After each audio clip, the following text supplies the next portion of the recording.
রাবেয়া বসরি যখন তার প্রথম স্বামী মৃত্যুবরণ করলেন, এখনো যুবতী রয়েছেন, যৌবন রয়েছেন, সন্তান হয় নাই, অল্প কিছুদিন বিবাহ হয়েছেন, স্বামী ইন্তেকাল করেছেন। রাবেয়া বসরি ওয়াদা করছেন স্বামীকে সুন্দরভাবে বিদায় দিয়ে। রাবেয়া ডাক দিয়া কয়, স্বামী যখন মৃত্যুবরণ করেছে আর জীবনে কোনোদিন দ্বিতীয় সংসার করব না, অপর আর একজন পুরুষের সাথে আমি দ্বিতীয়বার আর কোনো বিবাহ করব না। এমন মহিলা সমাজে আছে না নাই? প্রথম স্বামী মৃত্যুবরণ করছে, আর কোনোদিন বিবাহ বন্ধনে আবদ্ধ হয়নি। আবার এক শ্রেণীর মহিলা এমনও আছে, স্বামীকে ভুলাই ভালাই বিদেশ পাঠাইয়া দেয়, আর ওই যে কলেজে পড়ছে, যার সাথে প্রেম ভালোবাসা করছে, তার সাথে মোবাইলে গল্প করে। ঠিক না বেটি? এমন মহিলাও আছে। আমি কিছুদিন আগে আপনাদের আড়পাড়া থেকে কালার বাজারে একটা মাহফিল, সেখানে রওনা করছি রাত 9টা বাজে। এক মহিলা আমার গাড়িতে উঠছে, ইজি বাইকে আমি যাচ্ছি, উঠছে, বয়স 15 থেকে 16 হবে। গাড়িতে ওঠার পরে সে বারবার কোন জায়গায় কথা বলছেন যে আর মাত্র কয়েক মিনিট আমি চলে আসতেছি, তুমি আসো, এইভাবে করতেছেন।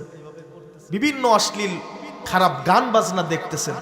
গাড়ি থেকে নামার পরে আমি একজনের জিজ্ঞাসা করলাম যে মহিলার বাড়ি কই, কি জন্য আসছে।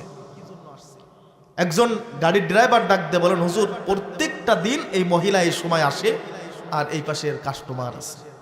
ওই মহিলার বাপ মা আছে না নাই? বলেন আছে না নাই?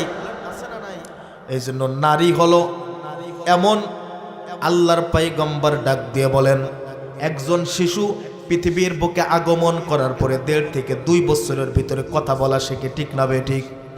কিন্তু স্কুল হোক মাদ্রাসা হোক, তাকে ভর্তি করা হয় 5 থেকে 6 বছর বয়স। এই 3 বছর কথা বলার পরেও তাকে মার সাথে রাখা হয়। কেন রাখা হয়?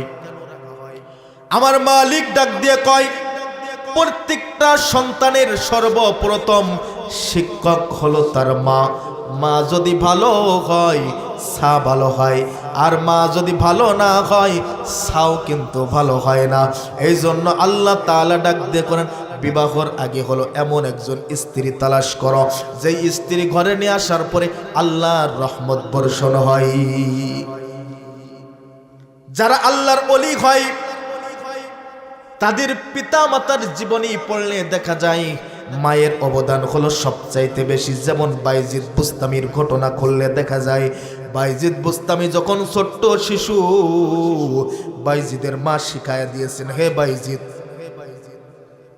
আজ থেকে মাদ্রাসায় যাইবা, তোমার সর্বপ্রথম শিক্ষক হলো আমি। মাদ্রাসায় যাওয়ার সময় কেউ যদি তোমাকে কিছু জিগায়, মিথ্যা জীবনে কোনো দিন বলবা না, সত্য ছাড়বা না। রওনা হয়েছেন, পথে মধ্যে ডাকাতি ধরছে, বাইজিদ বুস্তামি সব কিছু দিয়ে দিয়েছেন।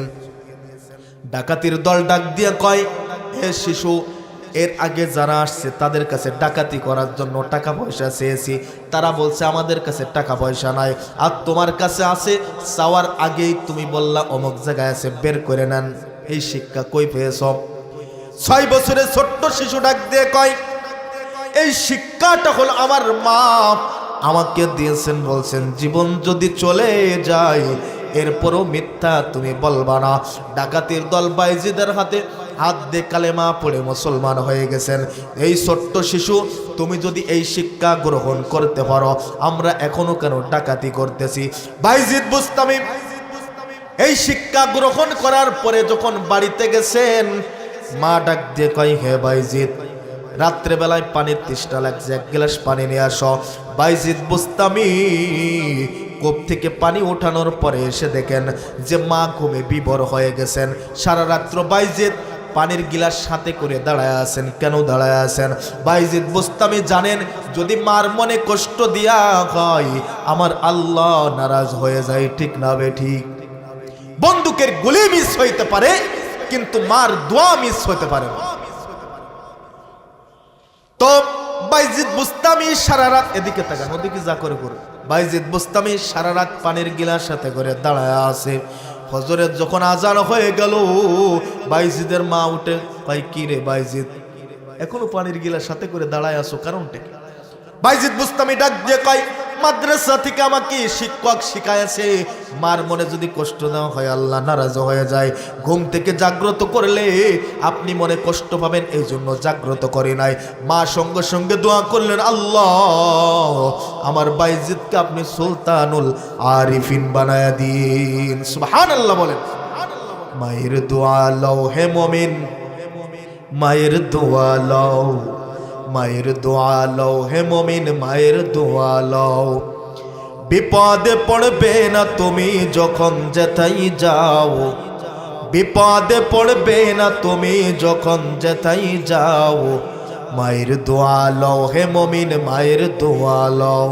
একটি গেলাস পানির ফলে বাইজিদেরই কোলে তোলে, হাত তোলে মা বলে বাইজিদকে ওলি বানাও, হাত তোলে মা বলে বাইজিদকে ওলি বানাও।